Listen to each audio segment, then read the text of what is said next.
What if the person you welcome into your home is the very one who slowly destroys your peace without you even noticing? What if the danger you've been trying to avoid has already crossed your door, sat on your couch, laughed with you, eaten your food, and left behind something you can't see, but you can definitely feel? Most people believe danger comes from strangers, but as Marcus Aurelius once reflected, the greatest disturbances in our lives often come from those we allow closest to us. The truth is, your home is not just a physical place, it is a reflection of your inner world, and the people you let inside it can either protect your peace or quietly destroy it. And I want you to really sit with that for a second, because this is not just about your house. This is about your mind, your energy, your emotional stability. The one place you go to recharge. The one place that should feel safe even when the world outside feels chaotic. But what happens when that place no longer feels safe, and you don't even know why? There are 3 types of individuals who will poison your environment, drain your energy, and turn your sanctuary into a battlefield. And if you don't learn to recognize them today, you may already be living with one of them, or worse, constantly inviting them back in. Now listen. This is not one of those videos where you just nod your head and move on. I want you to actually reflect. Think about your space. Think about how you feel after certain people leave your house. Do you feel lighter, or do you feel drained? Do you feel calm, or do you feel tense for no clear reason? Because that feeling, that subtle shift, that is your signal. The Stoics understood something most people ignore. You are not only shaped by your thoughts, but also by your environment.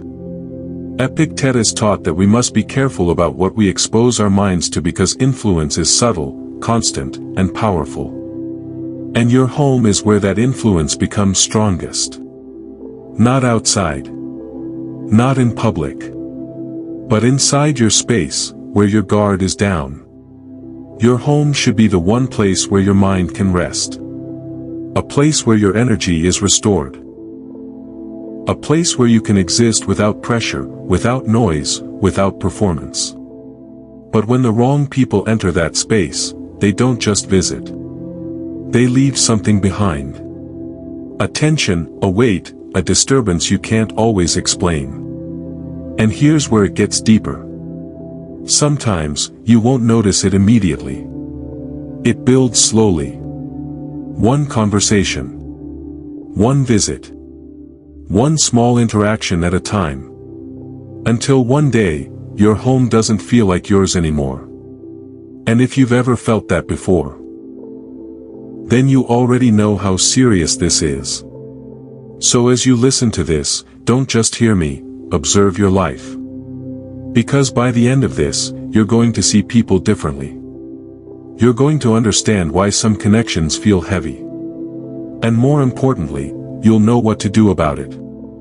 And if at any point you feel like this is speaking directly to you, just stay with me till the end.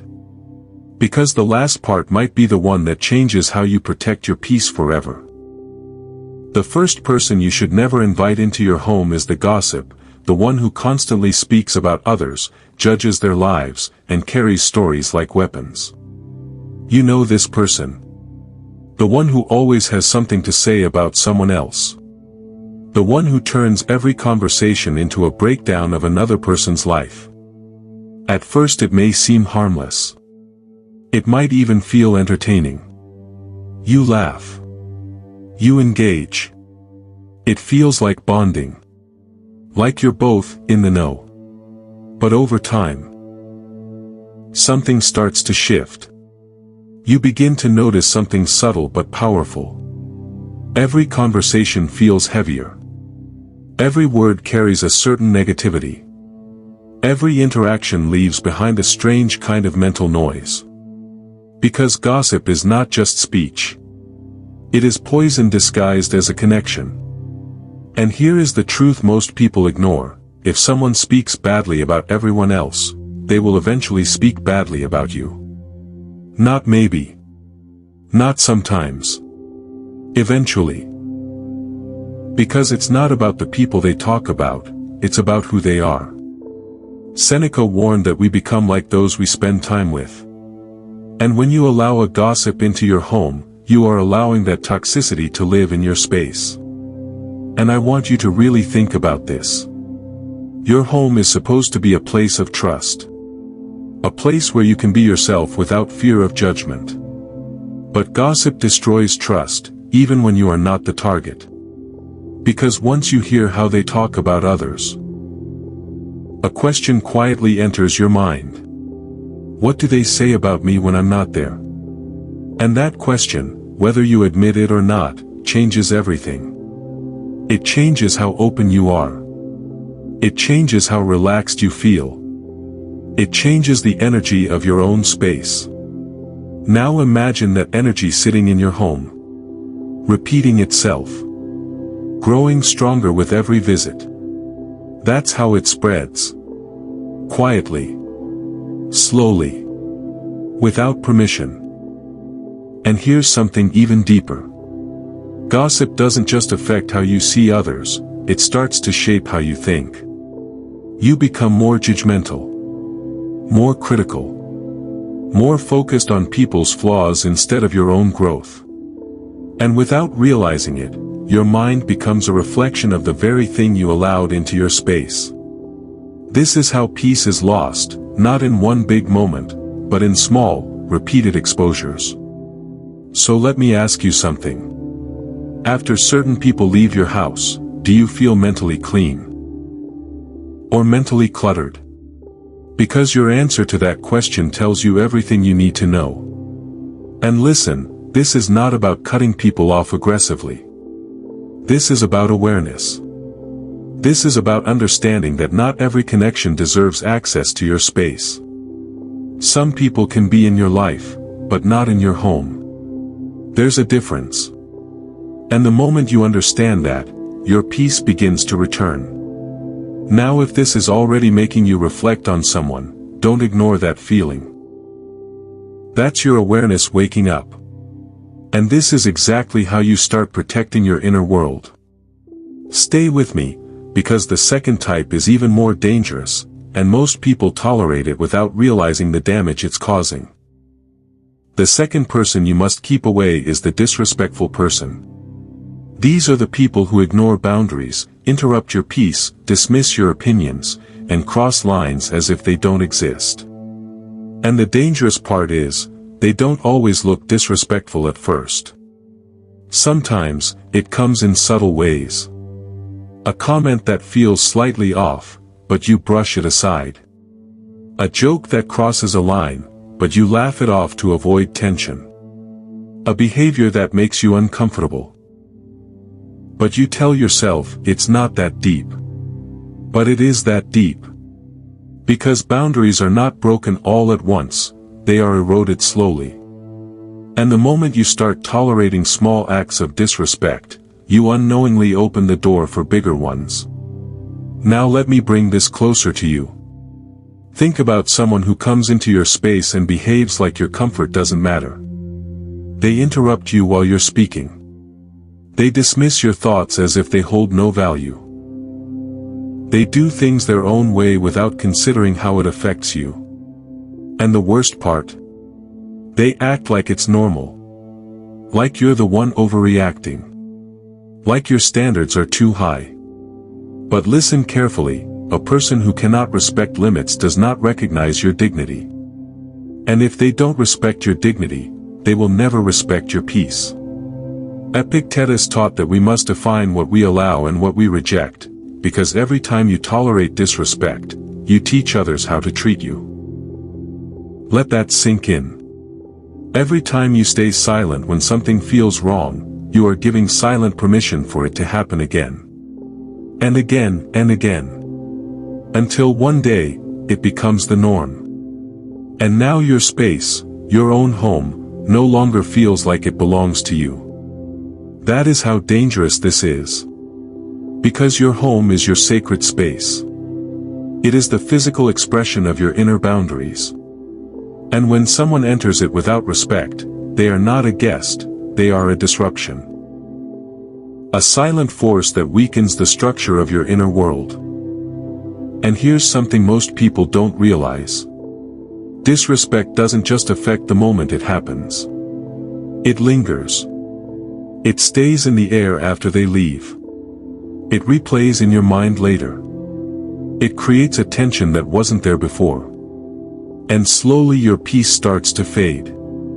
Now I want you to be honest with yourself. Is there someone who makes you feel slightly on edge in your own space? Someone who makes you feel like you have to adjust instead of relax? Someone who crosses lines and then makes you feel wrong for noticing? If that person exists in your life, then this message is for you. Because protecting your peace is not about being harsh, it is about being clear. Clear about what you accept. Clear about what you reject. Clear about who deserves access to your space. And here's the shift. You don't need to argue. You don't need to explain yourself endlessly. You don't need to fight for your boundaries. You just need to enforce them. Silently. Calmly. Consistently. Because real power is quiet. And this is where your identity starts to change. You are no longer someone who tolerates anything just to keep the peace. You become someone who protects peace, even if it means creating distance. And that is strength.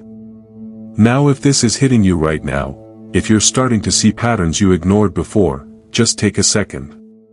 Because awareness like this, it changes how you move. And if you're someone who wants more of this, more clarity, more control, more inner strength, then this is your moment. Stay connected to this space. Keep feeding your mind with this kind of perspective, because your environment will only improve when your awareness improves. Now stay with me, because the third type is the one that drains people the most, and many don't even realize they are slowly losing themselves because of it. The third person you should never invite into your home is the problematic person. This is the one who always brings problems. There is always drama, always conflict, always something going wrong. And somehow they expect you to carry that weight with them. At first it doesn't look dangerous. It looks like empathy. It feels like kindness. You tell yourself, they just need support. And because you're someone who understands people, you open your door. You listen. You comfort. You try to help. But over time, something begins to shift. You start to notice a pattern. Their problems never end. It's always something new. A new conflict. A new crisis. A new emotional storm. And slowly, without realizing it, your peace begins to disappear. Because it's like inviting a storm into your house, and hoping it won't rain. But storms don't ask for permission. They take over. Marcus Aurelius reminded us that we cannot control the chaos of others, only how much of it we allow into our lives. And this is where most people lose themselves. Not because they are weak, but because they are too open without being intentional. You see, the problematic person doesn't just bring issues, they bring emotional weight. They bring urgency. They bring intensity. And when that enters your space repeatedly, it begins to reshape your internal state. You start thinking about their problems, even when they're not around. You start feeling responsible, even when it's not your burden. You start losing clarity, because your mind is now filled with noise that was never yours to carry. And the most dangerous part? You don't notice it immediately. It feels like you're just being a good person. But slowly your energy drains. Your focus weakens. Your inner calm starts to fade. Until one day, you realize something uncomfortable. Your home no longer feels like a place of rest. It feels like an extension of someone else's chaos. Now let me ask you something. Have you ever felt tired, not because of your own life, but because of someone else's? Have you ever sat in your own space, and still felt overwhelmed even though nothing was wrong in that moment? That's what this does. That's the effect of allowing constant problems into your environment. And listen, this is important. There is a difference between helping someone and absorbing them. There is a difference between support and self-sacrifice. And if you don't learn that difference, you will slowly lose yourself trying to carry what was never yours. Epictetus taught that we should not try to control what is outside of us, but focus on what is within. And your peace, your energy, your mental clarity, that is within your control. But only if you protect it. Now this doesn't mean you stop caring about people. It means you start caring about yourself, enough to set limits. Enough to say, this is not mine to carry. Enough to recognize when someone's presence is costing you your peace. Because your home is not a rescue center for chaos. It is a sanctuary for clarity. And if someone constantly brings storms into that space, then at some point you have to close the door. Not out of anger, but out of wisdom. Now stay with me here because this is where everything connects. Because understanding these three types is not just about avoiding certain people. It's about becoming someone who values their peace enough to protect it. And that shift changes everything. Because once you see clearly, you can't unsee it. And once you stop tolerating what drains you, your entire life begins to feel different. And now, here is the most important truth of all. Your home should be a sanctuary, not a battlefield. It should be the one place where your mind is calm, your energy is protected, and your presence feels whole. But this only happens when you are intentional about who you allow inside. Because not everyone deserves a seat at your table. Some people bring peace. Others bring poison. And wisdom is knowing the difference. So protect your space. Protect your energy. And most importantly, protect your peace. Now if you've stayed with me this far, then you already know this is not just information, this is something deeper. This is awareness. And awareness, when applied, becomes power. So here's something I want you to do. After this video ends, take a moment in silence. Look around your space. And ask yourself one simple question. Does my environment reflect the peace I want, or the chaos I've been tolerating? Because your answer to that question might change what you allow from this day forward. And if this message resonated with you, if it made you see something you couldn't see before, then this is your sign. Stay connected to this kind of thinking. Build the habit of protecting your inner world. Because your life improves when you become more aware, more disciplined, and more aligned with your inner peace. And if you haven't yet, this is the moment to lock in. Subscribe to Stoic Quiet Strength, where we build power in silence. And train the mind to stay calm even when life isn't. And before you go, I want to leave you with something that most people overlook. The quality of your life is directly tied to the quality of what you allow. Not just in your mind, but in your space. Now here's the part most people miss. There's one quiet, almost invisible signal that instantly shows whether someone truly belongs in your space.